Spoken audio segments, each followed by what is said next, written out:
Très chers fils et filles de Dieu, vous devez rendre ministère de la parole avec puissance.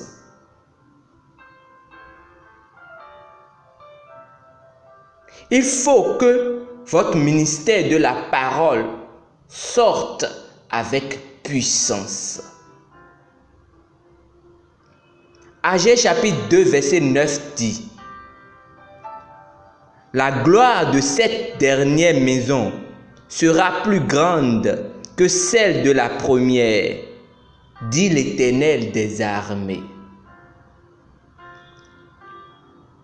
Dans Actes chapitre 4, nous lisons que les saints de l'Église primitive, dans une période intense de persécution, ont adressé une prière au Seigneur. Ils ont dit: donne à tes serviteurs d'annoncer ta parole avec une pleine assurance, en étendant ta main pour qu'il se fasse des guérisons, des miracles et des prodiges par le nom de ton saint serviteur Jésus. Actes chapitre 4, versets 29 à 30. Quelques chapitres après cela, Pierre alla dans la maison de Corneille, le centenier romain, et la Bible dit: comme Pierre prononçait encore ces mots, le Saint-Esprit descendit sur tous ceux qui écoutaient la parole. Actes chapitre 10, verset 44. Vraiment extraordinaire. Le mot descendit est traduit du grec epipipto, qui veut dire étreindre avec affection, tomber comme la pluie ou tomber sur quelqu'un en le serrant dans les bras.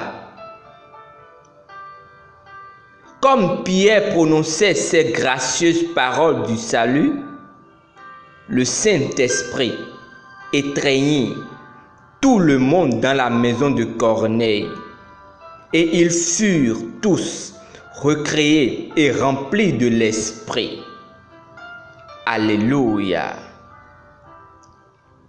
De telles expériences devraient se produire régulièrement dans l'Église de Jésus-Christ. En ces derniers jours, l'Esprit de Dieu est en train de se mouvoir sur ses enfants pour prêcher et enseigner sa parole avec puissance à travers des miracles, des signes et des prodiges.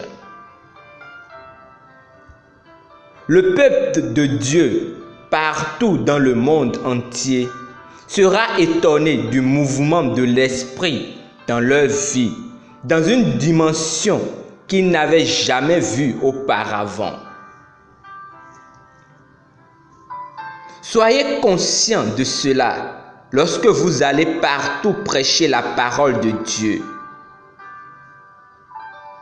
Pendant que vous serez encore en train de parler ou prêcher dans les bureaux, dans les boutiques, dans les rues, les écoles et les supermarchés, le Saint-Esprit descendra sur eux qui vous écoutent et ils seront remplis de l'Esprit.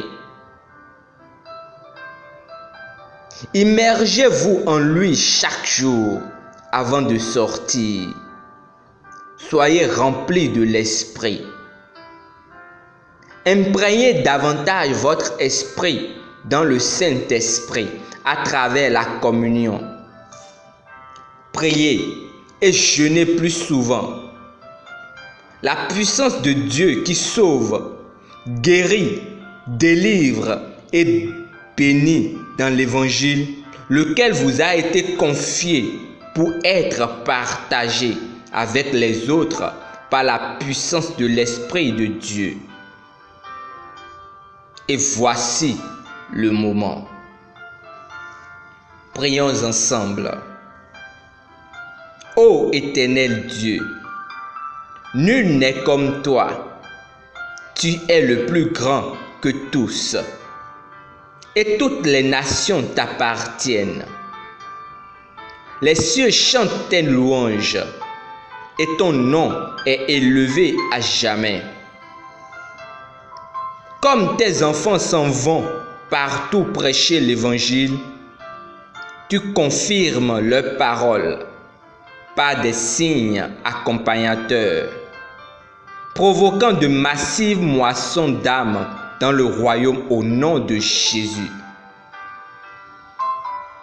Étude approfondie au dévotionnel. Jean chapitre 7, versets 38 à 39. Actes chapitre 4, versets 31 et 33. Marc chapitre 16, verset 20.